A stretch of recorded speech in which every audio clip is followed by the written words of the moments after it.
On est aujourd'hui le mercredi 25 août et on est le 15 Elul et on continue notre cours Parshat Ki Tavo. Donc on a expliqué hier la différence entre celui qui fait le bien mais qui se réfère et qui se fonde uniquement sur sa propre conscience, tandis que celui qui entend, celui qui a la force de l'oreille, c'est-à-dire bien sûr on parle de l'oreille de l'âme, il est capable de faire le bien en se référant à une source d'inspiration qui n'est pas la sienne, à une conscience qui n'est pas la sienne, et cette conscience bien sûr en ce qui concerne le Ham Israël est bien évidemment la Torah.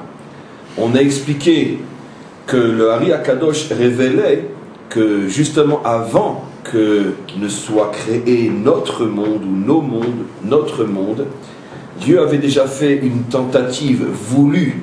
Il connaissait bien sûr la conséquence de cette tentative, mais il avait fait cette tentative pour préparer d'une certaine manière le logiciel de l'histoire, pour préparer les structures profondes de notre histoire, et il avait donc créé un monde extrêmement élevé, mais dont les forces spirituelles étaient privées de la faculté d'entendre. C'est-à-dire que la conscience spirituelle de ce monde était extrêmement élevée, mais c'était une conscience qui était fondée sur la propre réflexion, la propre compréhension des créatures qui s'y trouvaient.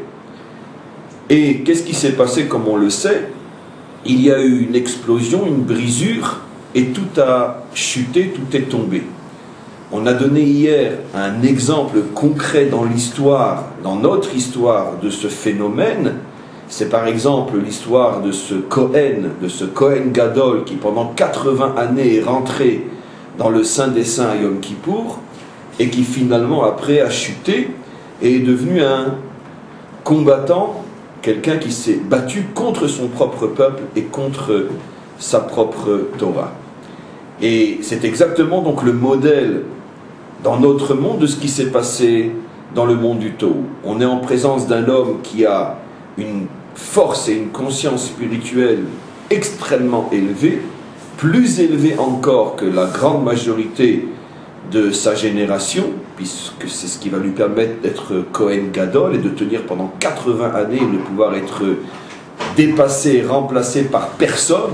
Et Dieu sait qu'il y avait à son époque des centaines de milliers de Kohanim, dont certains et nombreux étaient aussi des êtres très élevés sur le plan spirituel, et malgré tout il est le plus élevé de tous. Donc on voit que c'est quelqu'un qui a donc une conscience spirituelle énorme. Dans le langage de la Kabbalah, il a une âme qui est dotée de deux sens extrêmement importants, qui sont le nez et la bouche. C'est-à-dire le nez, traduit en force spirituelle, c'est la capacité de sentir. Ça veut dire c'est une intuition spirituelle qui lui permet de ressentir et de vibrer la réalité spirituelle. Il a donc une sensibilité spirituelle poussée à l'extrême. Et la bouche, sur le plan des forces spirituelles, c'est donc la capacité, bien sûr, de transmettre, la capacité de dévoiler toute cette grandeur et cette force spirituelle qui est en lui. Donc il correspond au modèle parfait de l'homme qui peut être un dirigeant spirituel, puisque lui-même a une sensibilité spirituelle énorme et une capacité de transmission énorme. Mais d'un autre côté, il lui manquait l'oreille. C'est-à-dire que finalement, il vivait sur un potentiel, sur un réservoir qui était le sien. Dieu l'avait doté d'une force inimaginable, mais justement, il n'a existé, si j'ose dire, que pour mieux montrer et que pour mieux prouver combien il est dangereux d'être sa propre référence. Même si la référence au départ est une référence immensément bonne, ça finit toujours par une explosion. Parce que quand la voiture n'a plus d'essence, elle s'arrête, elle cale. Et la seule essence qui est infinie, c'est bien sûr l'essence divine. Un homme, quelle que soit sa grandeur, arrive forcément à un moment où il a puisé et épuisé toutes ses ressources. Et c'est exactement ce qui s'est passé au niveau de ce Kohen. Pendant 105 ans, il a pu puiser à la source de ses propres ressources qui était infiniment plus grande que toute celle de sa propre génération, mais même lui est arrivé à un moment où il n'y a plus d'essence et tout a calé. Et donc c'est pour ça que Hillel à ce moment-là a compris. Alta min be'atzmecha adiom motar, ça veut dire ne fais jamais confiance aux forces qui sont en toi, même si elles sont immenses, parce que tu n'es pas Dieu, et il arrivera forcément un moment où tu seras épuisé, et au moment où tu seras épuisé, tu te révolteras. Donc, ce Cohen, encore une fois, est l'illustration parfaite de ce qui s'est passé en haut. Alors maintenant, pourquoi, encore une fois, Dieu a créé ce système? Justement pour qu'il puisse se reproduire en bas et pour que le libre arbitre puisse s'exprimer selon le plan divin. Tu as le choix entre puiser à l'intérieur de toi-même ou puiser à la source de la Torah. C'est ça ton libre arbitre. Je viens de dire quelque chose d'extrêmement important, et évidemment, comme c'est extrêmement important et extrêmement nouveau, personne n'a entendu ce que je viens de dire. Et ce n'est bien sûr pas un reproche, ça ne peut pas être autrement. Je viens de dire quelque chose d'énorme. Je viens de dire que le libre arbitre, le véritable libre arbitre, ce n'est pas le choix entre le bien et le mal, mais c'est le choix entre deux formes de bien. La Torah n'a pas été donnée au peuple juif, et le peuple juif n'a pas été choisi pour se dépatouiller dans la médiocrité du libre arbitre entre je vole ou je vole pas, je tue ou je tue pas.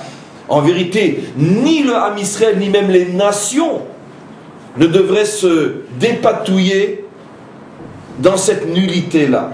Malheureusement, l'homme n'est pas aujourd'hui ce qu'il devrait être, qu'il soit juif ou non juif, et donc automatiquement le libre arbitre est tombé au niveau des poubelles de ce monde.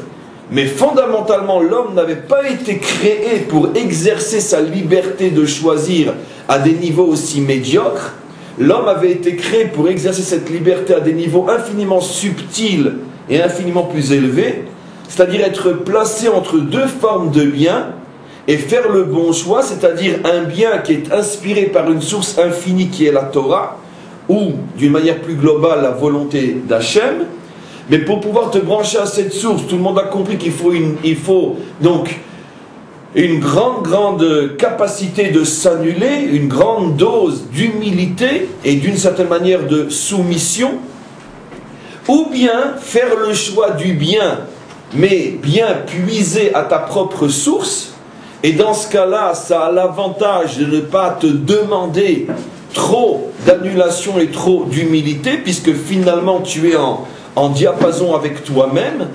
Et donc c'est évident que le Yetzer Hara, le mauvais penchant, va toujours me pousser à choisir un bien qui est en moi plutôt qu'un bien qui m'est révélé. Et c'est pour cette raison que l'homme avait été créé avec le libre arbitre. Malheureusement, comme j'ai expliqué, l'homme a chuté, et aujourd'hui, tout son problème, c'est je mens ou je mens pas, je tue ou je tue pas.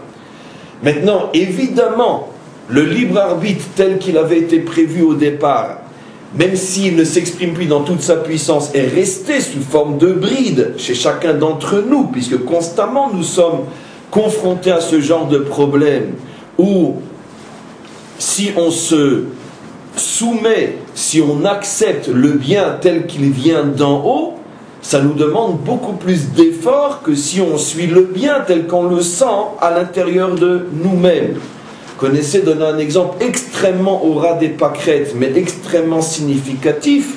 Quand des fois tu dis à un juif, peu importe, mais pourquoi tu n'accomplis pas les commandements de la Torah? Bien sûr, c'est pas comme ça qu'il faut lui dire, mais je résume et je vais vite dans le cours. Mais globalement, quand tu essayes de faire prendre conscience à un juif de son erreur, d'être en dehors des lois de la Torah, qu'est-ce qu'il va te répondre pratiquement tout le temps? Il me dit, mais je comprends pas, mais je suis un homme très bien, je vole pas, je mens pas, je tue pas, je suis marié, je suis fidèle, je suis un bon père, mais qu'est-ce que tu veux de moi? En quoi le fait que je vais manger cachère ou pas cachère va changer ma vie? C'est la réponse classique et pratiquement, on pourrait dire, incontournable. Qu'est-ce que tu vas répondre à ce bonhomme? Parce qu'effectivement, tu vas t'apercevoir que dans sa vie, c'est un bon mari, un bon père, un bon citoyen, un bon. Donc qu'est-ce que tu veux lui dire?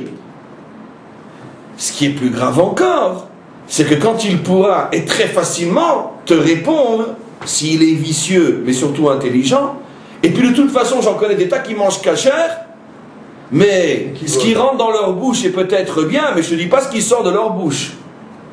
Et qu'est-ce que tu me réponds? Donc je préfère ne pas faire attention à ma bouche, mais au moins je surveille mon être. Ma bouche dans le sens de qu'est-ce qui y rentre. C'est le problème fondamental. Mais si j'essaye de dévoiler, de remonter à la source de ce qui se trouve derrière cette discussion, ce dialogue de sourds, parce que finalement ils ne parlent pas de la même chose. Qu'est-ce que le non-pratiquant est en train de rétorquer? Mais moi, le bien, je l'ai en moi, ou je l'ai compris par moi-même, je vis en harmonie avec le bien, je n'ai pas besoin de faire rentrer dans ma définition du bien des lois, des ordonnances, des commandements qui viennent de je ne sais où et que je ne vois absolument pas leur finalité, leur pourquoi et qu'est-ce que ça va m'apporter. Surtout si je peux prouver des fois que ça peut apporter le contraire. Le religieux qui se conduit comme un âne. Pire encore. Donc c'est ça le problème fondamental. Alors maintenant, va expliquer à cet homme que en ce qui le concerne, ce bien qui l'anime aujourd'hui et qu'on ne nie pas, ce bien qui est bien, malgré tout ne peut pas survivre à toutes les intempéries de l'histoire individuelle et humaine, et que viendra un moment, viendront des épreuves, viendront des difficultés, où ce bien qui est en lui ne suffira pas pour faire face, pour passer au-dessus et pour continuer, va expliquer à cet homme que si le peuple juif n'avait vécu que grâce au bien qui est en lui, ça fait bien longtemps qu'il aurait disparu, parce que si le peuple juif n'était pas connecté à une force surnaturelle et infinie, qui lui donne la force de surmonter l'impossible, ça fait belle lurette que nous n'existerions plus. Comment on aurait pu traverser 2000 ans de ghetto, 2000 ans de pogrom, 2000 ans d'inquisition et 2000 ans de Shoah? Il fallait donc forcément que notre âme soit inspirée par une force qui dépasse l'entendement. Mais tout ça, tu ne peux pas lui expliquer à lui, parce que ponctuellement, dans sa vision extrêmement raccourcie du monde, il n'a pas suffisamment de recul, ni dans sa propre vie, et à plus forcément dans la vie d'un peuple, pour comprendre qu'un bien qui n'est pas inspiré est un bien qui est voué à l'échec. Et donc c'est pour ça que c'est extrêmement difficile de convaincre quelqu'un qui se comporte bien que dans le fond il a tort, parce qu'aujourd'hui il se comporte bien. Maintenant, quant à l'argument que lui retorque, mais on connaît des tas de gens qui sont pratiquants et qui étudient, ou même qui enseignent, et qui pourtant, dans quantité d'autres moments de leur vie ou parties de leur vie, ils ne se comportent pas bien, alors la réponse est absolument évidente. C'est-à-dire que quoi? La confusion, l'erreur fondamentale que commettent tous, que ce soit, je n'aime pas le mot, c'est un gros mot comme vous le savez, mais bon, on parle le langage du monde, c'est la grande erreur que commet le religieux comme le non-religieux, excusez-moi pour les gros mots, c'est que on s'imagine que être religieux, c'est uniquement accomplir les commandements religieux. Je mange cachère, je mets les films, je fais Shabbat, je suis un homme religieux. D'un autre côté, je me mets en colère, je mange, je triche, etc. Bon, mais ça, ce sont des défauts. Mais je suis comme un homme religieux. Non! Non, absolument pas. Parce que la même Torah qui te demande de manger cachère, la même Torah te demande de te comporter avec derer eretz, avec du savoir-vivre. Plus encore, derer eretz kadma la Torah, le savoir-vivre, et la préparation à l'accomplissement de l'aspect religieux de la Torah. C'est le réceptacle, c'est ce qui mène à. Donc si tu n'as pas le derer eretz, tu n'auras rien. C'est comme si tu vas pêcher sans hameçon, c'est comme si tu vas à la chasse sans armes. Tu ne pourras pas attraper ce que tu cherches. Donc effectivement, celui qui mange cachère, qui fait rentrer dans sa bouche la nourriture cachère, mais qui quand il ouvre la bouche, il ne fait que vomir sur le monde entier, mentir, médire, etc., c'est évident que cet homme n'est pas un homme religieux. Ou disons qu'il a coupé, il a pris dans la religion ce qui l'intéressait. Et c'est absolument évident qu'il n'y a aucune différence entre l'homme qui mange cachère et qui ment et qui maudit, ou celui qui ne mange pas cachère mais qui ne dit de mal sur personne. Les deux sont dans la même faute. L'un est dans la faute que ce qui rentre dans sa bouche est bien, mais ce qui en sort est du cochon. Et l'autre est dans la faute que ce qui rentre dans sa bouche est du cochon, et ce qui sort de sa bouche est un animal cachère. Mais les deux sont liés au cochon. Donc de toute façon, c'est idiot de comparer un non-religieux à un demi-religieux, car les deux ne sont pas religieux. Et ça, c'est la grande confusion dans laquelle on vit aujourd'hui. N'appelle jamais un religieux quelqu'un qui mange cachère si tu sais que par ailleurs, il a des défauts dans d'autres domaines. Il est comme les non-religieux, sauf que chez lui, il a une avance sur certaines choses et un retard sur d'autres. Et chez l'autre, il y a une avance sur certaines choses et un retard sur d'autres. Mais les deux, de toute façon, ne sont absolument pas tels que la Torah le demande. Ça, c'est un problème en soi. Mais maintenant, pour revenir à l'argument de celui qui dit « mais moi, je suis un homme bien », j'ai expliqué encore que la seule possibilité pour l'aider à s'en sortir, c'est soit d'avoir la force de l'aider à se hisser au niveau d'une vision beaucoup plus globale de l'existence. Et là, il se rendra compte que ce genre de bien qui l'anime ne peut pas l'animer longtemps.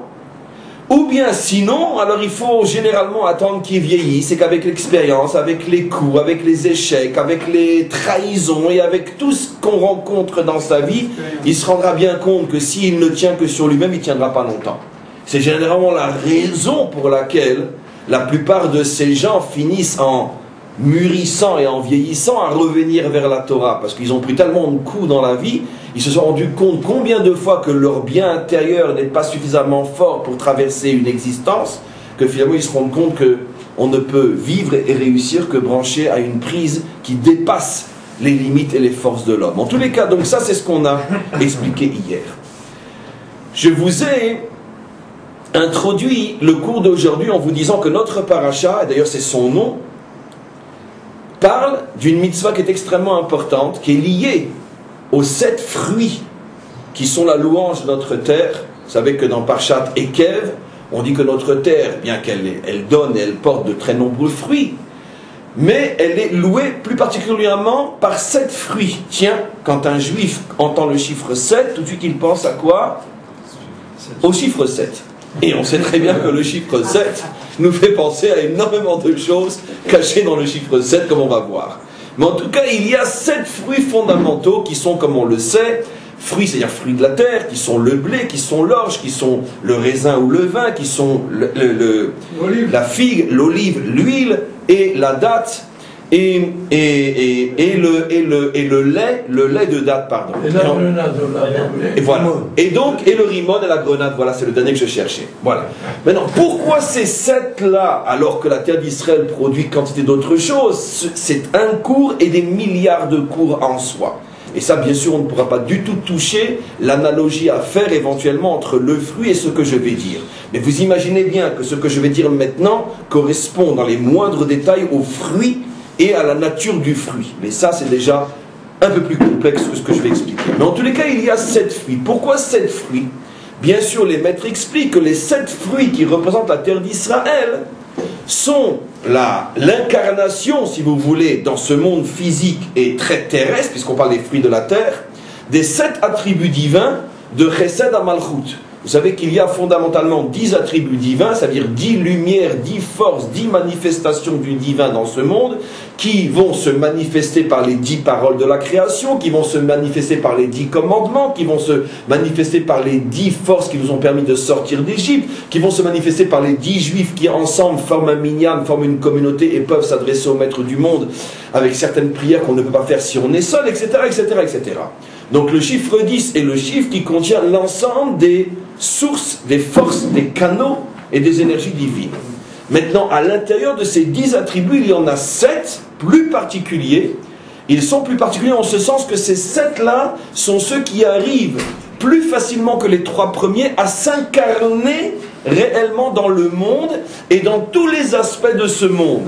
Ce que j'appelle les aspects de ce monde, c'est bien sûr l'espace, le temps et l'homme. Vous savez, comme j'ai expliqué des milliers de fois, que le monde a été créé selon le principe de l'espace-temps humain, l'homme dans un espace-temps, et donc toute vérité qui descend doit pouvoir s'incarner dans l'une de ces forces de la création. Par exemple, dans le temps, le chiffre 7 sont bien sûr les 6 jours de la création et le Shabbat. Dans l'espace, le chiffre 7, c'est entre autres, je ne vais pas aller plus loin, parce qu'il y a d'autres endroits dans l'espace où on retrouve le chiffre 7, mais c'est entre autres les 7 fruits en question. La terre d'Israël produit 7 fruits, c'est-à-dire donc que l'espace, puisqu'il s'agit d'une terre, produit 7 fruits, et chacun de ces fruits est en relation avec l'un des 7 attributs divins. lequel correspond au vin, lequel correspond au blé ou à l'orge, c'est une science en tant que telle. Mais en tous les cas, les 7 fruits sont la descente, l'incarnation matérialisée de ces énergies spirituelles et divines qui, au niveau de Dieu, sont les 7 attributs divins. Dans l'homme, où sont les 7 forces? Entre autres, mais c'est un exemple extrêmement important, entre autres, on va le vivre très prochainement, dans quelques semaines, pendant la fête de Sukkot, où on invite dans sa soukha chaque jour l'un des invités illustres de la soukha d'Israël. Ce sont les 7 Ushpizim, les 7 invités qui sont Abraham, Yitzhak, Yaakov, Moshe, Aaron, Yosef, David. Les 7 justes qui incarnent chacun d'entre eux l'un des attributs divins, puisque j'expliquais que ces 7-là ont la faculté de pouvoir descendre et s'incarner. Abraham est l'incarnation humaine du premier des 7 qui est le chesed, qui est la bonté. Yitzhak est l'incarnation du deuxième qui est Gvura, la rigueur. Je traduis de manière extrêmement escamotée, pardonnez-moi. Le troisième, Yaakov, est l'incarnation du troisième, de la troisième force qu'on appelle Tiferet, la vérité. Netzar, le quatrième, Moshe, incarne l'attribut divin qu'on appelle la volonté gagnante. Netzar, Milachon, l'amnatsear, ça veut dire une volonté devant laquelle rien ne peut tenir, la volonté, ce que j'appelle moi la volonté gagnante, le triomphe. C'est souvent traduit en français par ceux qui comprennent un petit peu de quoi il parle, et la traduction est juste. Netzar, c'est triomphe. Od est incarné par Aaron, qui est la louange. Modé, Hoda, Hoda'a, puisque c'est le Kohen, celui qui est le serviteur de Dieu, qui loue par son service le maître du monde, loué dans le sens de ramener au maître du monde ce qui est à lui. Le sixième attribut, Yesod, qui est la stabilité, la solidité, rien ne peut le faire tomber, c'est bien sûr Yosef. Yesod veut dire fondement, stabilité. Yosef traverse toutes les épreuves d'une vie et rien ne le fait bouger. Non seulement rien ne le fait bouger, mais il se sert des épreuves comme tremplin pour monter de plus en plus haut. C'est la force de la stabilité, où tu transformes l'épreuve en escalier, en échelle. Et enfin, David, la royauté, on sait pourquoi. Et donc, on voit encore une fois que ces 7 forces s'incarnent soit dans le temps, la semaine, soit dans la terre, les 7 fruits, soit dans l'homme, les 7 justes. J'ai encore dit, et je redis, c'est une explication possible. Je pourrais vous montrer 100 autres possibilités dans le temps, 1000 autres dans l'homme, et 500 000 autres dans l'espace. En tous les cas, c'est ce que nous avons choisi aujourd'hui. Maintenant, donc, cette mitzvah consistait à prendre le prémisse, chaque juif, surtout dans le contexte biblique, est propriétaire terrien. Donc, on a tous des arbres, et vous imaginez que, étant les 7 espèces louées explicitement par la Torah comme étant les espèces principales de cette terre, chaque propriétaire qui pouvait se le permettre plantait aussi, ou peut-être avant toute autre chose, l'une de ces 7 espèces, ou les 7 en même temps s'il avait les moyens.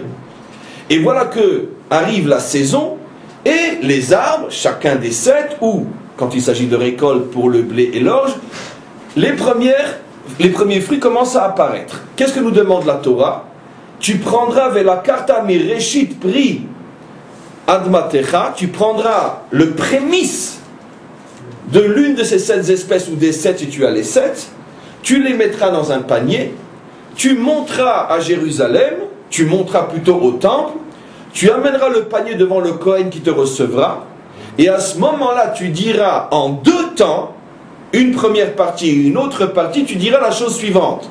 Dans le premier temps, tu diras, voilà, je viens remercier Dieu d'avoir accompli sa promesse et d'avoir donc donné la terre à son peuple, comme il l'avait promis et juré à nos pères fondateurs Abraham, Isaac et Yaakov, et j'apporte ces fruits en guise de remerciement, de reconnaissance, surtout que c'est les prémices de mon chant, donc je me suis tout de suite précipité à venir te remercier, alors que l'homme, après toute une année de labeur, quand arrivent enfin les premiers fruits, il aurait tendance à les prendre d'abord pour lui, c'est tout à fait normal.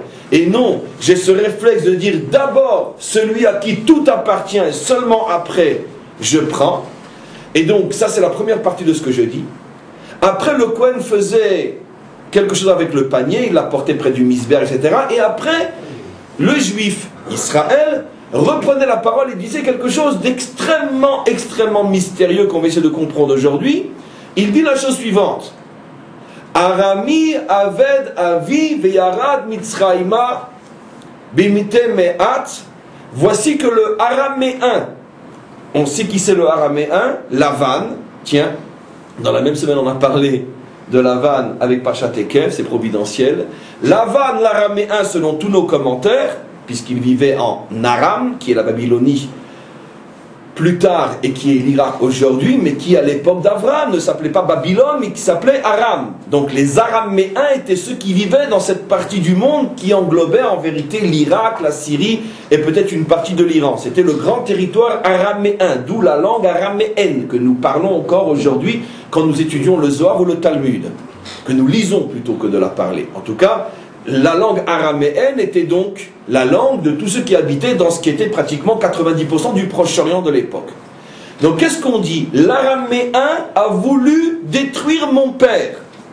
Et il est descendu en Égypte avec une toute petite famille. Et là-bas, les Égyptiens l'ont fait souffrir. Mais nos pères ont crié dans le sens de prier vers Dieu, et Dieu les a sortis de là-bas avec un très très très grand nombre, donc un très grand peuple, ce petit groupe de personnes qui étaient donc oppressés, asservis, qui d'après toute la logique et toutes les lois de l'histoire auraient dû disparaître. Non seulement il n'a pas disparu, mais le petit peuple fragile, opprimé de tous, est devenu le grand peuple juif sorti d'Égypte et choisi par le maître du monde. Et voilà que tu nous as donné cette terre, tu as réalisé toutes tes promesses et je suis là aujourd'hui avec mes fruits pour te remercier, merci, merci et encore une fois merci. Voilà donc de quoi il s'agit. Alors on comprend tous globalement qu'effectivement c'est un très très beau passage, une très très belle mitzvah, une mitzvah qui est évidente. Il fallait forcément que la Torah institue un moment dans l'année où on vient remercier Hachem pour la réalisation de ses promesses, qu'il ait choisi que ça passe par les prémices. Mais Seder, on peut le comprendre aussi, tout paraît très logique. La seule chose qu'il faut comprendre, c'est pourquoi ça passe par 7 fruits et pas tous les fruits. Après tout, s'il s'agit de remercier Hachem, pourquoi précisément ces 7 fruits? Et surtout, ce qui nous intéresse beaucoup plus, c'est le texte qui est dit. Le texte qui est dit apparemment prend un raccourci inimaginable et incompréhensible. C'est la première et la seule fois dans toute la Torah, quand je dis Torah, je peux dire dans tout le Tanakh, où on voit que la Torah fait un lien entre ce que Lavan, qui est l'araméen en question, a fait ou a voulu faire à Yaakov, et toute la suite de l'histoire juive, y compris la descente en Égypte. Vous le saviez, vous, que c'est à cause de Lavan qu'on est descendu en Égypte? Aucune trace dans la Torah de cette relation de cause à effet, si ce n'est ce verset-là. On est descendu en Égypte pour 2 raisons connues de tous les enfants d'Israël. Soit parce que Dieu l'avait déjà dit à Abraham, avant même que ne naisse Yitzhak, Parshat Lech Lecha Yodea Teda Kiger Yezaracha, donc ça n'a rien à voir avec Lavan, qui n'était peut-être même pas né à cette époque-là. Ou on est descendu en Égypte à cause de la dispute entre Yosef et ses frères. Et la famine. Comment? Et une raison plus technique qu'on pourrait alors rapporter dans les chroniques de l'époque, la famine.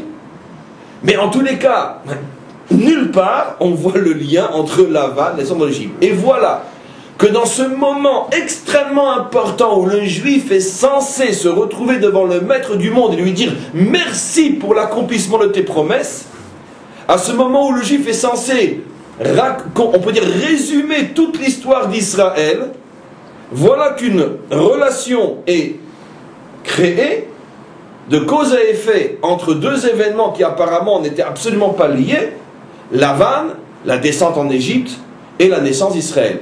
Puisque si la Torah lie la descente en Égypte à Lavan, automatiquement ça veut dire qu'elle lie la sortie d'Égypte à Lavan, elle lit le don de la Torah à Lavan, et elle lit l'entrée en Eretz Israël à Lavan, puisque tout commence par Arami, Avad, Avi, Oved, Avi. Tout a commencé, dit le juif, parce que l'araméen a voulu tuer mon père. Donc c'est un chidouche absolument inimaginable, et rien que de mettre ce chidouche en évidence suffit déjà. Qu'est-ce que la Torah veut nous faire comprendre? Alors pour pouvoir répondre à cette question, il va falloir remonter justement à la mitzvah elle-même d'apporter des fruits. Pourquoi finalement le remerciement se fait en apportant des fruits? Pourquoi 7 fruits? Et qu'est-ce qu'on veut nous faire comprendre par là? J'ai expliqué dans le cours d'hier et en le résumant ce matin que finalement ce que l'on devait, c'est retrouver l'oreille, c'est-à-dire donc accepter que le bien nous soit révélé et dicté par une source qui dépasse ma logique et très souvent, pour ne pas dire toujours, mon intérêt, puisque par définition, ma logique et mon intérêt sont deux frères jumeaux, ou plutôt sont le père et l'enfant, ou la mère et son enfant. C'est ma logique qui produit mon intérêt, puisque mon intérêt, c'est forcément ce qui est logique, par définition. Et donc, automatiquement, si je dois me laisser guider par une source qui me dépasse, que je ne comprends pas, il est absolument évident, c'est la première conséquence de cette acceptation, c'est que très souvent je vais sentir que ça ne va pas dans le sens de mon intérêt, et parfois, non seulement je vais sentir que ça ne va pas dans le sens de mon intérêt, mais des fois ce qui est pire, c'est que je vais être persuadé que ça va à l'encontre de mon intérêt. Et il y a effectivement dans la Torah un passage que nous avons déjà rapporté, que nous avons déjà en partie expliqué, et qu'on va rapporter aujourd'hui, qui est, dans le langage codé métaphorique de la Torah, je précise bien codé métaphorique, la source première et véritable de la première faute de l'humanité, de la première faute de Adam. Et cette source-là, nous l'avons révélée, ce sont les maîtres d'Israël qui révèlent cette source-là dans le secret de leur lecture puissante et profonde, et qu'ils voient, grâce aux analogies de la Torah, apparaître des messages fabuleux qui nous permettent de comprendre pourquoi Adam a fauté. Et qu'est-ce qu'il révèle, rappelez-vous? Lorsque Dieu a créé la terre, le 3e jour, il a demandé à la terre, il a donné un ordre, c'est sa parole. La terre a une oreille, elle doit entendre et accepter l'ordre, métaphore et code bien sûr, je ne vais pas le répéter à chaque fois. Il a demandé à la terre de produire des arbres fruits qui portent des fruits. Rashi explique, c'est marqué clairement dans la Torah, Etz peri, ose peri. Un bois, un tronc qui est lui-même fruit et qui en plus porte des fruits. Rashi explique, l'ordre divin était que le tronc et ses racines et ses branches puissent être mangés. Mais après on voit dans l'accomplissement de l'ordre que la terre fait sortir Etz peri. Et l'expression Etz ose peri, pardonnez-moi, un arbre qui donne des fruits. Mais ce que Dieu avait demandé, Etz peri, ose peri, n'est pas marqué dans la Torah. Où a disparu le Etz peri, l'arbre fruit? La terre n'a donné que des arbres fruitiers, mais non des arbres fruits. Et nos maîtres expliquent, parce que la terre a refusé d'entendre, ou plutôt, ce qui est la même chose, elle a refusé d'accomplir l'ordre, elle n'a donné que des fruits, mais elle a donné que des arbres fruitiers, mais non des arbres fruits. Alors vous imaginez ce qui se cache derrière ce E égale MC carré, une véritable explosion de bonheur. Qu'est-ce qui se passe? En vérité, quel est le sous-entendu codé des maîtres d'Israël? C'est quoi ce jeu de soit un arbre fruit? Non, je ne serai qu'un arbre fruitier. C'est quoi ce jeu? Ben, c'est évident. Si tu veux que je donne des fruits, la dernière chose à faire et à me demander, c'est que je sois moi-même un fruit. Parce que si je suis un fruit, eh ben les idiots vont venir, ils vont me bouffer des pieds jusqu'à la tête, et comment je pourrais demain donner des fruits? Pour pouvoir donner des fruits, il faut se préserver de tous les prédateurs qui voudraient tout prendre et tout bouffer. Et d'ailleurs, d'où l'interdiction plus tard dans la Torah de détruire un arbre fruitier parce que tu n'as pas le droit. Si tu détruis, c'est quoi détruire? On ne parle pas d'un idiot qui détruit pour détruire. La Torah ne s'adresse pas aux idiots. On parle de quelqu'un qui voudrait récupérer le bois pour des besoins personnels.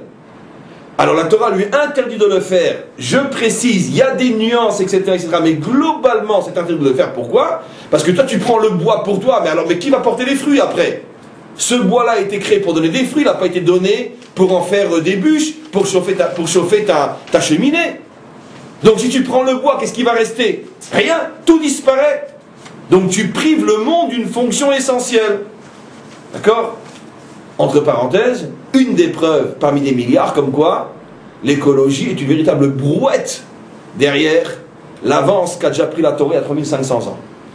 Comme je dis toujours, la Torah est en avance sur notre monde et de plusieurs milliards d'années-lumière. En tous les cas, peu importe.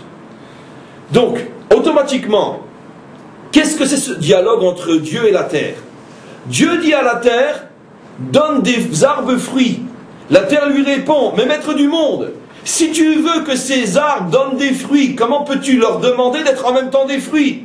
Ils vont se faire bouffer entièrement, ils ne pourront rien donner.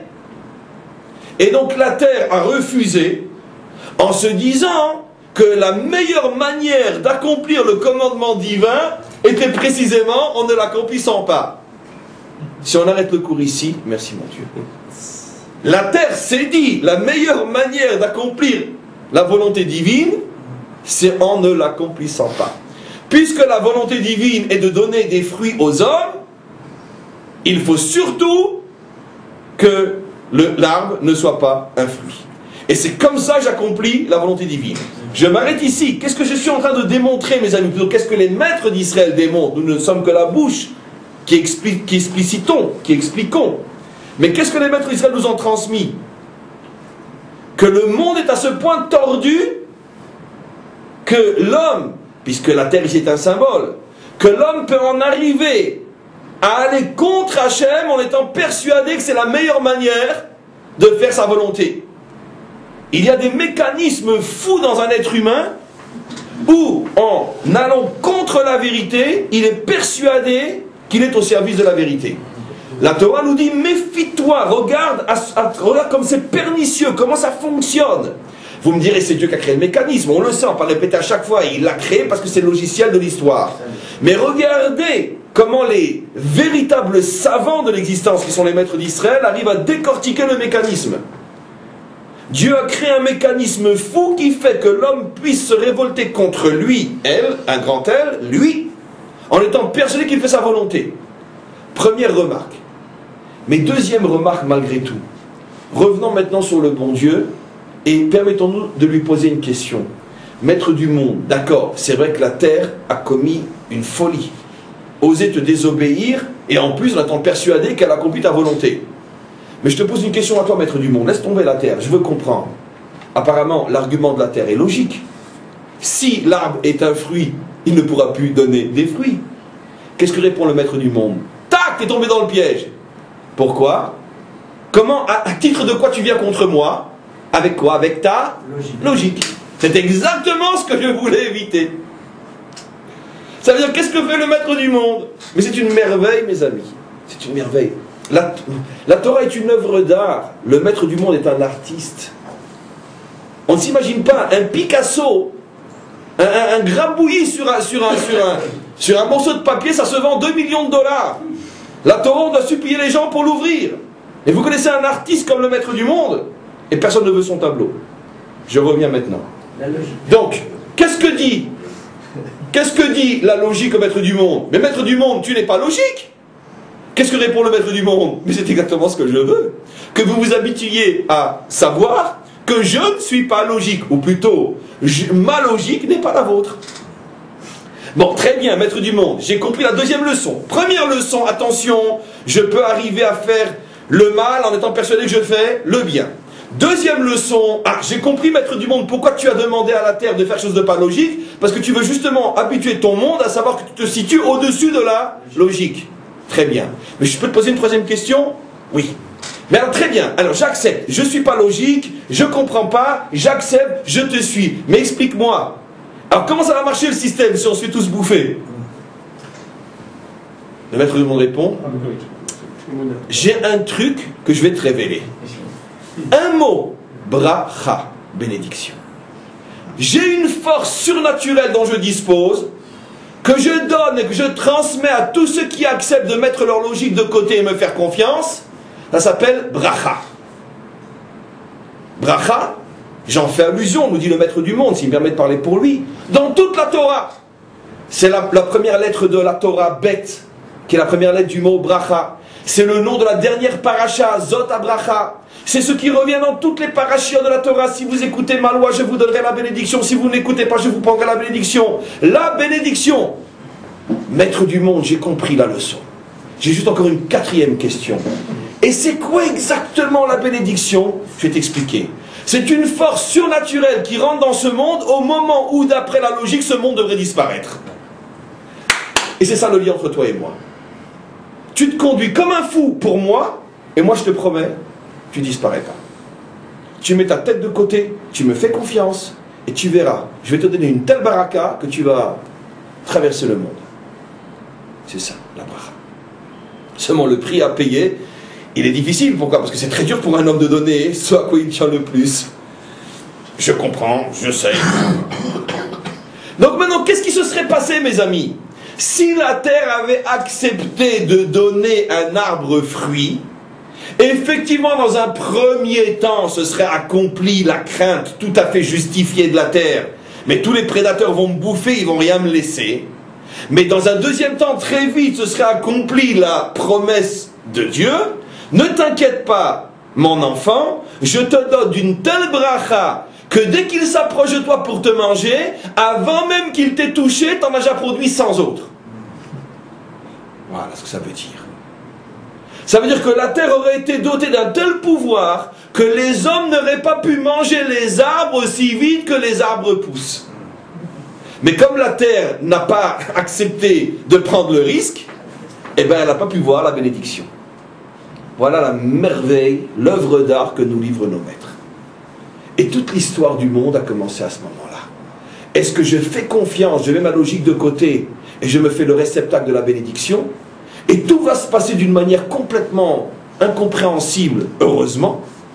Ou bien je fais le malin, je veux comprendre. Non, non, non, non, non, non, très bien, reste un nul. Et tu auras une histoire de nul. Et tu auras des fruits.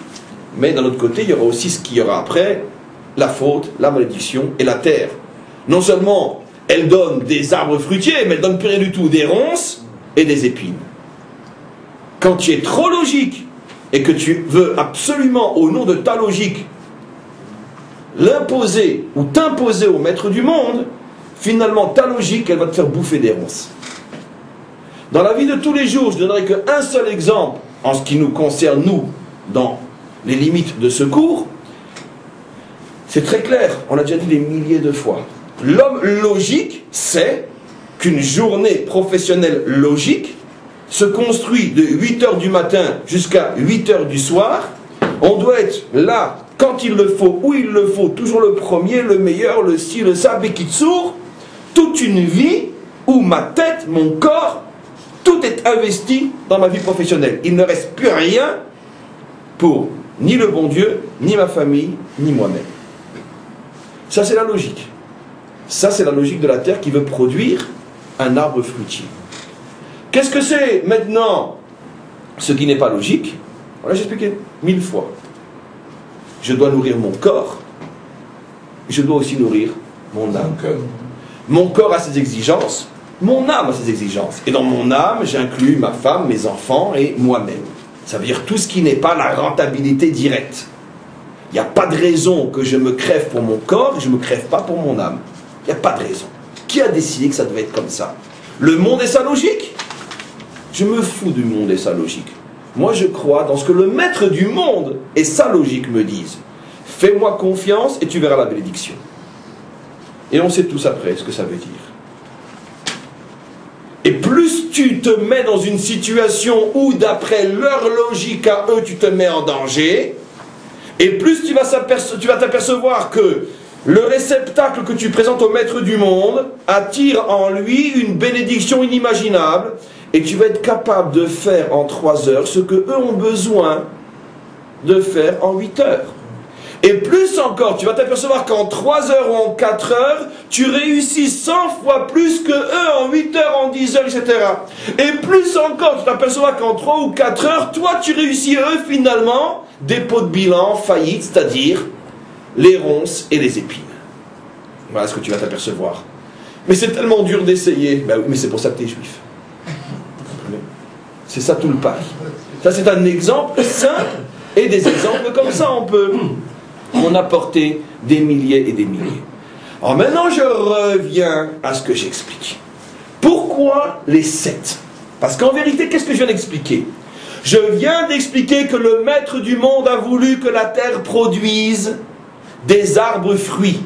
Ça veut dire quoi? N'aie pas peur de te faire bouffer, parce que c'est le prix à payer, c'est ce que je te demande pour faire du bien.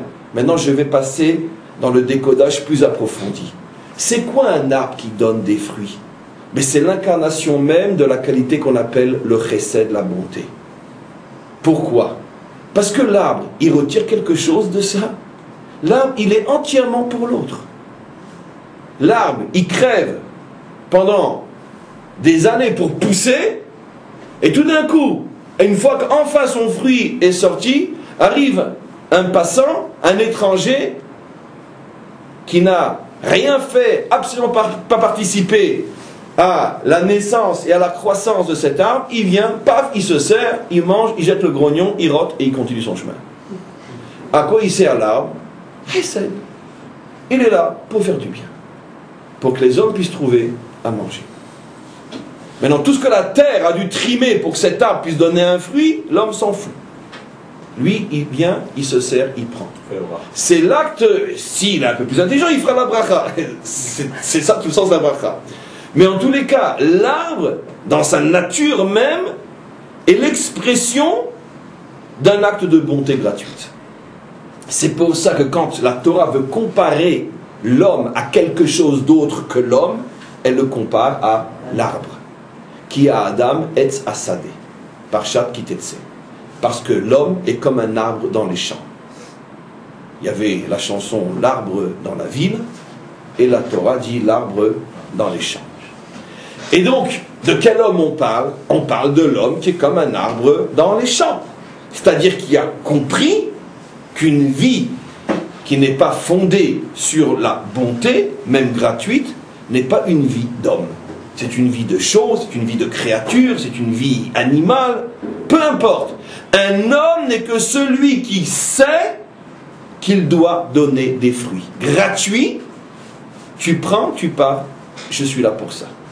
C'est ça un homme. Au moins, si tu ne reçois pas des remerciements de celui qui prend ton fruit, au moins, tu as la satisfaction de savoir que tu es peut-être un homme. Et qu'il n'y en a pas beaucoup des hommes sur terre. Tout le monde ressemble à un homme, mais combien y en a-t-il de vrais? Donc maintenant, on avance un peu plus. Ça, c'est le symbole de l'arbre et de son fruit. Mais qu'est-ce que voulait au départ le maître du monde?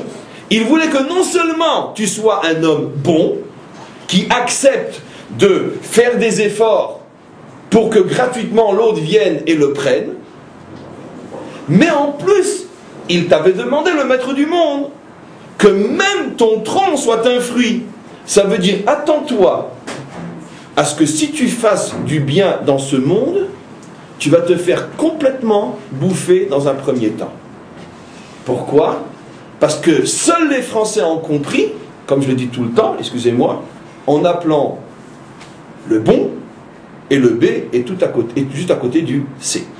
Parce que tous les bons sont des, comme on le sait. Pourquoi? Parce qu'ils se font bouffer. Dans ce monde, si t'es bon, t'es con. Pourquoi? Parce que tout le monde te bouffe. Parce que ce monde est rempli de prédateurs. Et quand tu vois un idiot qui est prêt à faire du bien, comme des vautours. Et c'est pour ça que l'on a peur de faire du bien. Parce que si vous imaginez, mettez sur votre porte, d'accord, je distribue la charité, la tzedaka tous les jours de 6 à 8. Imaginez-vous, entre 6h et 8h, plus personne ne peut rentrer ni sortir de chez vous. Toute la rue est pleine. Et vous pouvez être sûr que si vous faites une petite enquête sur les 150 000 pauvres qui viennent vous demander de la tzedaka à cette époque, à ce moment-là, vous pouvez être sûr que 99% sont des déguisés. C'est des prédateurs. Ils ont trouvé un bon, donc ils vont le transformer en, etc. Mais on le connaît ce monde. Fais savoir que tu fais du bien, t'es mort. C'est comme ça, parce que ce monde est rempli de vautours.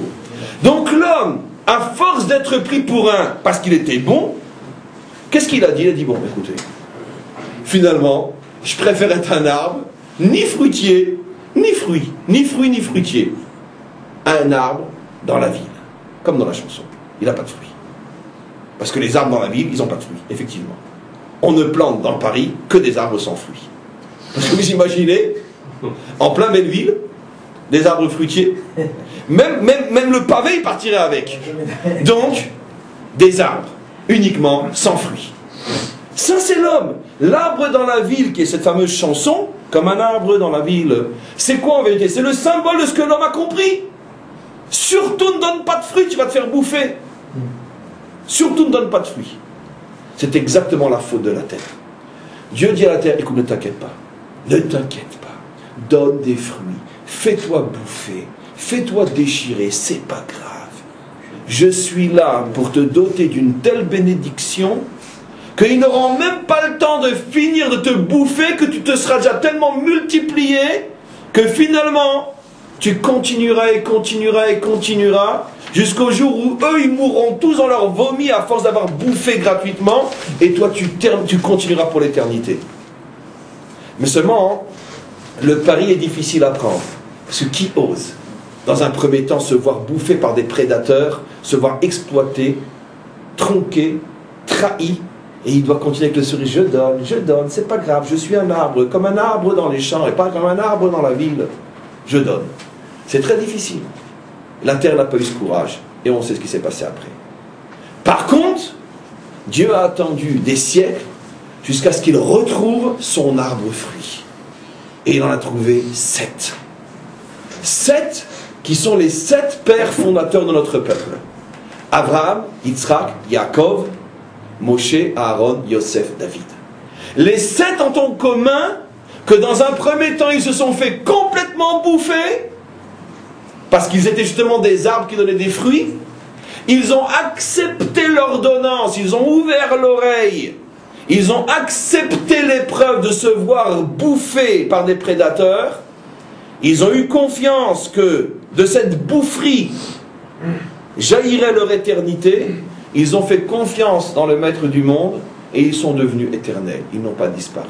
On est là pour parler d'eux aujourd'hui.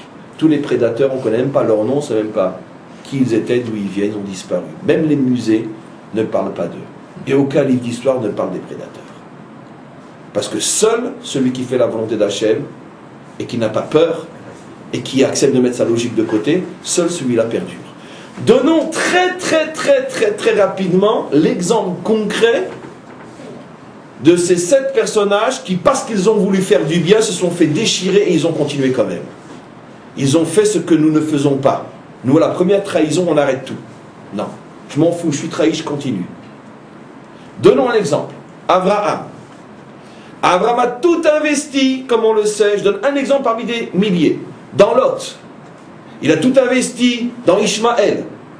N'essayez pas de penser au Ishmaël d'aujourd'hui, ça n'a rien à voir. Rien à voir. Le Ishmaël biblique est l'enfant d'Abraham, un enfant aimé, un enfant voulu, un enfant pour lequel Abraham va prier et pleurer, un enfant pour lequel il va se disputer avec sa femme. Pareil pour Lot. Le fils adoptif et le fils biologique. Abraham a tout essayé jusqu'à la fameuse prière au sujet de laquelle les maîtres du Zohar diront il aurait mieux fait de se mordre la langue ce jour-là. Comme ça, les maîtres du Zohar disent sur Abraham, quand il a dit Lou yichye Ishmael lefanecha, je te supplie de donner la vie à cet enfant. Et à ce moment-là, Hachem lui répond alors de lui sortira une grande nation, etc., etc. Les maîtres du Zohar disent regardez ce qu'on a récolté avec cette prière, il aurait mieux fait de se mordre la langue. Mais donc, on voit jusqu'où Abraham a été. Et en vérité, il s'est fait complètement déchirer. Parce que Ishmaël, le Ishmaël biblique, n'a pas fait teshuva. Le Ishmaël en question n'a apporté que des tsarot à son père, à sa femme, même à sa mère, etc. Et finalement, tout le chesed investi est parti, à nos yeux, aux oubliettes. Lot, c'est exactement pareil. Lot, avec tout ce qu'Abraham a fait pour lui, il est parti à Sodome, il a craché dans l'assiette dans laquelle il avait mangé, il a tourné le dos à son père adoptif, ni merci, ni zut, ni au revoir. En plus, après, tu le sais, il te sauve. Par ses prières, il te sauve de la destruction. T'as rien d'autre à faire que de coucher avec tes filles. T'as rien d'autre à faire, mais va dire merci à ton père. Vous le voyez après aller dire merci à Abraham? Jamais. Mais attends, les anges sont venus, les anges lui ont dit, on te sauve par le mérite d'Abraham. Vous avez vu Lot prendre la peine d'aller dire merci papa? Rien. Rien. Il s'est fait déchirer Abraham. On aurait pu dire, il aurait pu dire, oh non, 2 expériences comme celle-là, allez, j'ai donné, comme tout le monde, comme un arbre dans la ville, plus rien. Non, il a continué. Yitzhak, combien il s'est fait déchirer dans son chesed, dans sa bonté, par qui? Par son fils Esav. Et combien il l'a aimé, et combien il a investi, et combien il a cru, et combien il lui a parlé, et combien il a mis de côté même l'autre. Alors qu'il aurait dû tellement investir dans l'autre, puisque de toute façon c'est sorti de l'autre. Non. Et il croit, et il y croit, et il y met, etc. Et en fin de compte, il se fait déchirer. Qu'est-ce que lui dit son fils un jour? Pourvu que tu crèves, il faut que je puisse assassiner l'autre. C'est marqué clairement dans la Torah. Oui, oui. Quand c'est que tu vas crever, que je puisse tuer mon frère? Oui. C'est un verset explicite. Donc, il s'est fait déchirer. Il a dit comme un arbre dans la vie, il a continué, c'est pas grave, sois un prédateur. Rira bien qui rira le dernier. Yaakov, on passe au 3e, mais il s'est fait déchirer par Yosef. Son fils aimé, ben bien sûr c'est le fils de Rachel. En plus c'est le fils qui a perdu sa mère quand il était jeune, il avait 6 ans. Et il y a toutes les raisons du monde que ce père, il fond devant cet enfant. Et il investit, il investit, il investit. Et en fin de compte, qu'est-ce que lui fait son fils derrière son dos quand il avait 17 ans, et le lachonara sur ses frères, et la marloquette dans la maison, et la dispute jusqu'à la vente. 22 ans il va porter l'odeur à cause de ce fils-là. C'est Yosef qui est fautif, la Torah nous dit clairement, au début du moins. C'est lui qui fout la pagaille dans la maison. Mais tais-toi, ferme-la. Non. J'ai investi, ça m'explose la figure. Il s'arrête? Non. Il continue. D'accord, c'est pas, il a compris la leçon. Fais confiance en bon Dieu. Arrive Moshe. Moshe, lui, c'est la grande âme, c'est l'universel. Moshe, il veut sauver le monde entier. Pourquoi? Parce qu'il s'est fait sauver par une non-juive, la fille de Pharaon, qui est devenue sa mère adoptive. Donc il a, depuis son enfance, l'expérience ô combien prouvée que tout le monde peut être récupéré.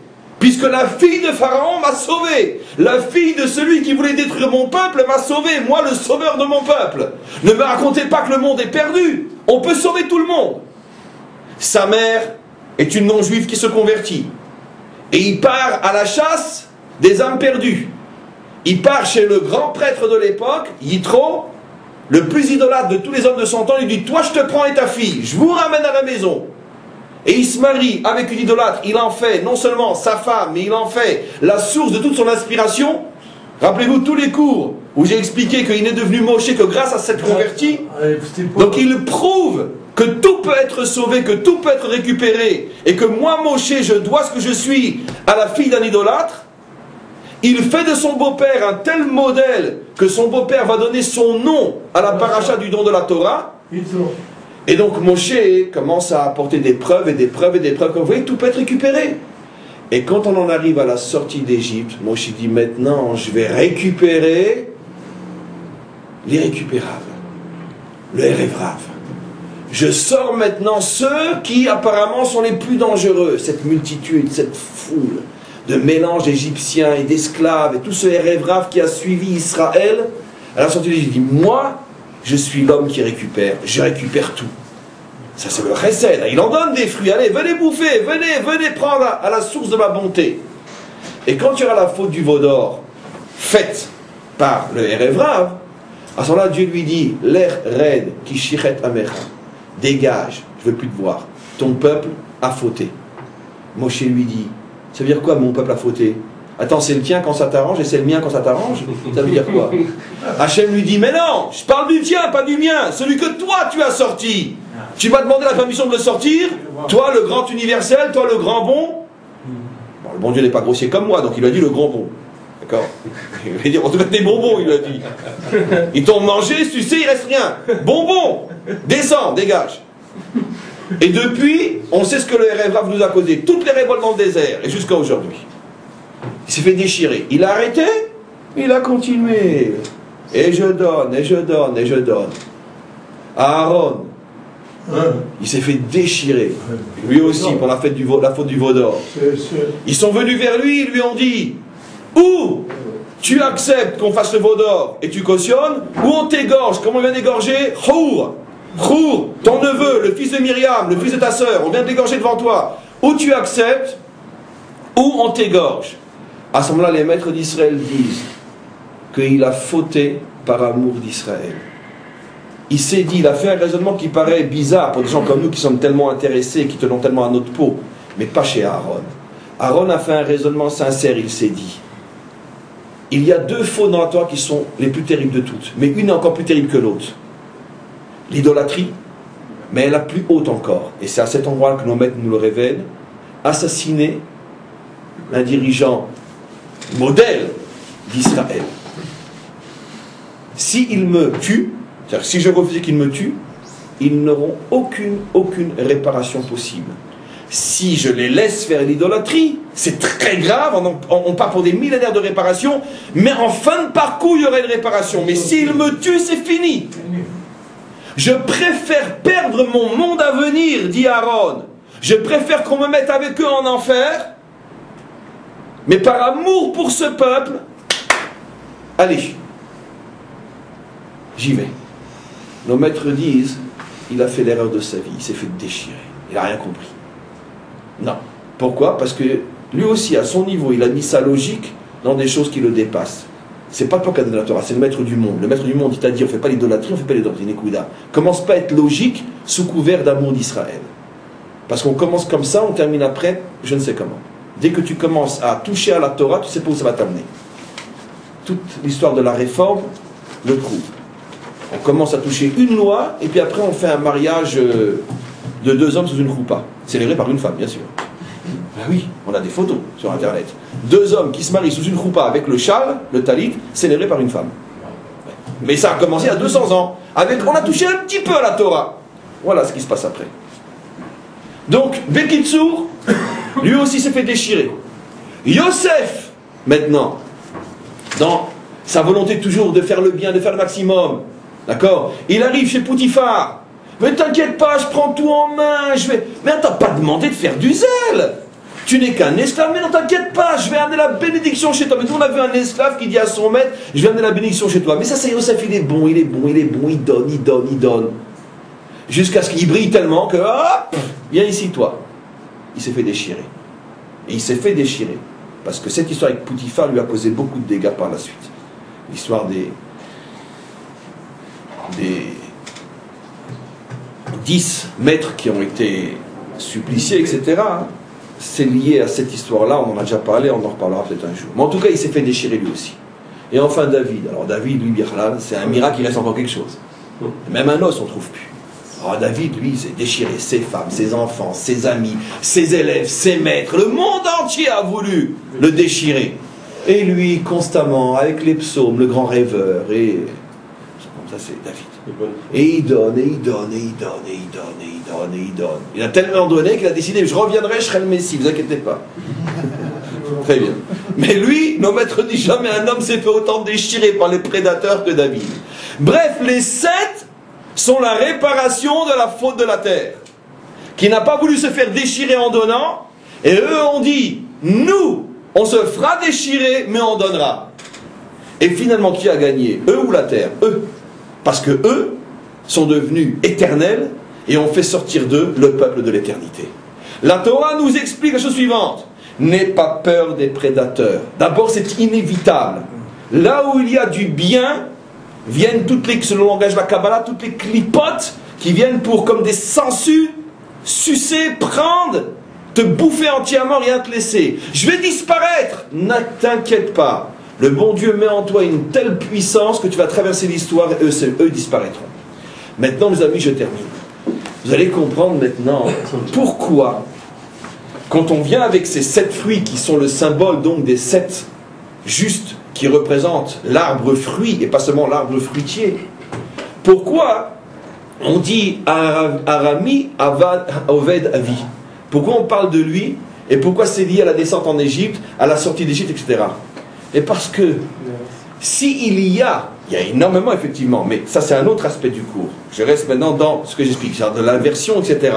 Mais restons dans, puisque la Torah a des milliards d'infinies facettes, prenons une parmi cet infini, que je n'ai encore jamais expliqué. Regardez ce qui se passe entre Yaakov et Lavan. J'ai expliqué que Yaakov s'est fait déchirer avec Yosef, mais je gardais la couronne de l'explication pour maintenant. En vérité, celui qui a déchiré le plus Yaakov, c'est qui? C'est Lavan. Mais alors que Yaakov, comme il le dit lui-même, à la fin des 22 ans, lorsque Lavan le poursuit, il dit « Mais arrête, mais qu'est-ce que tu me veux?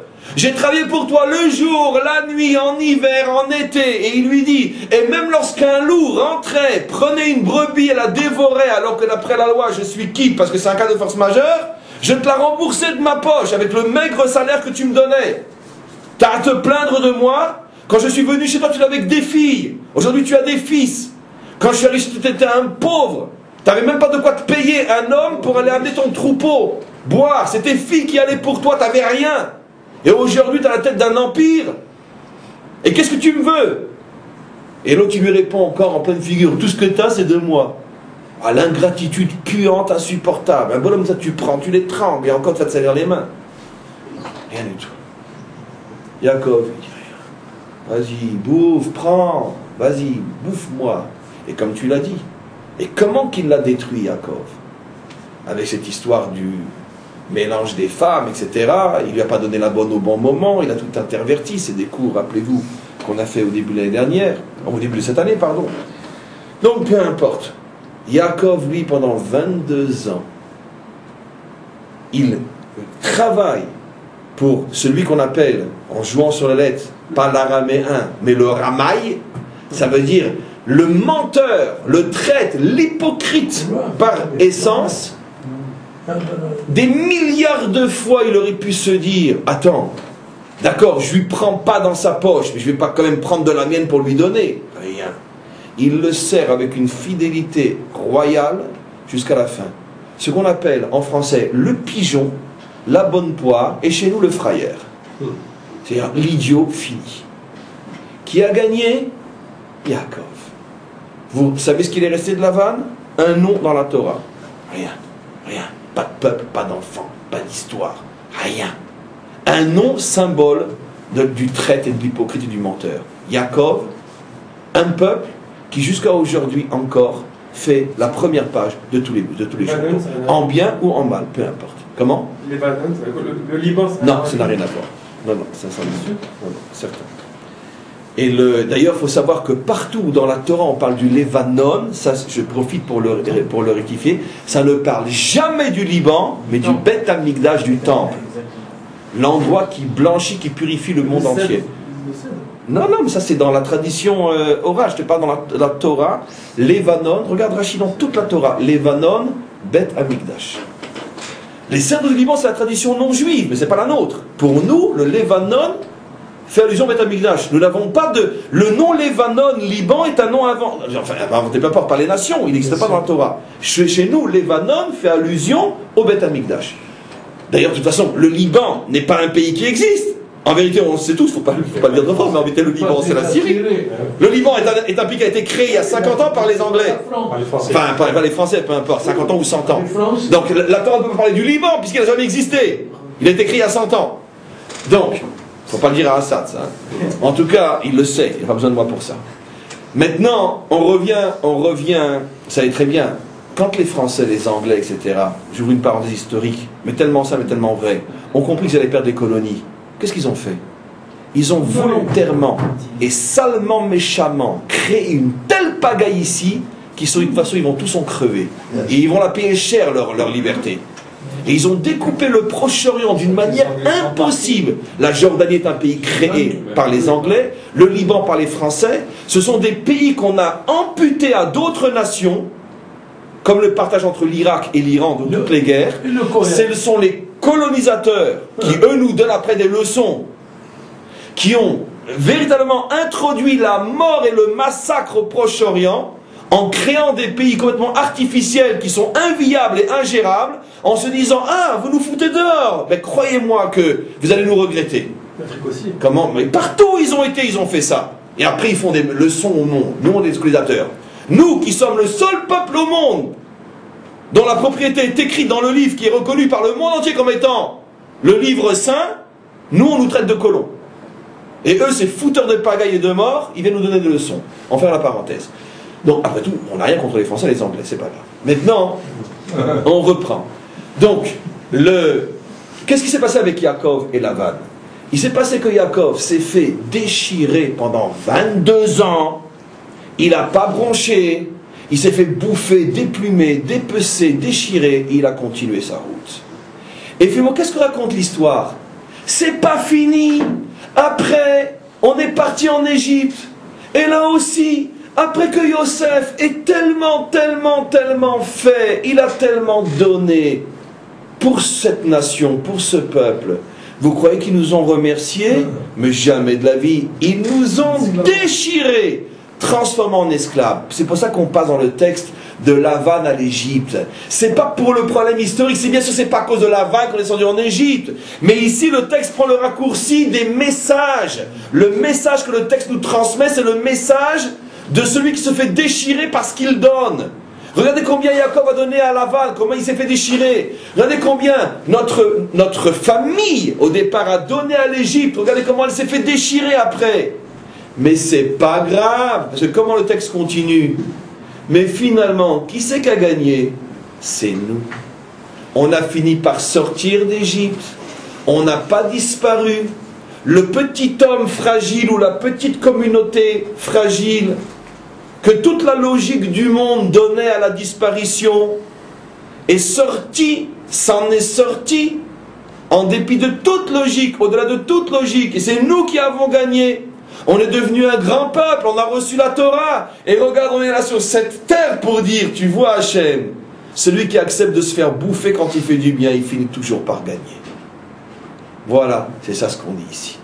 C'est pour ça que nos maîtres disent que cette mitzvah est la plus grande de toutes celles qu'on faisait à l'époque où on avait notre temple et que nous ferons encore avant la fin de la journée quand le troisième temple va être construit. Amen. Pourquoi? Parce que cette mitzvah symbolise toute l'essence et toute la quintessence de l'histoire humaine réussie. N'aie pas peur de faire du bien. Je ne dis pas que ça va bien se passer toujours. Je ne dis pas que ce monde n'est pas rempli de sales profiteurs qui non seulement vont te prendre, te plumer et te cracher au visage. Mais sache qu'en fin de compte, c'est le prix à payer pour rentrer dans l'éternité et réussir. Parce que seuls ceux qui font ce choix reçoivent la bénédiction qui les dote de force surnaturelle et qui leur permet de traverser l'histoire et le monde. Et on va s'arrêter pour aujourd'hui. Chazak ou Baruch. On arrête le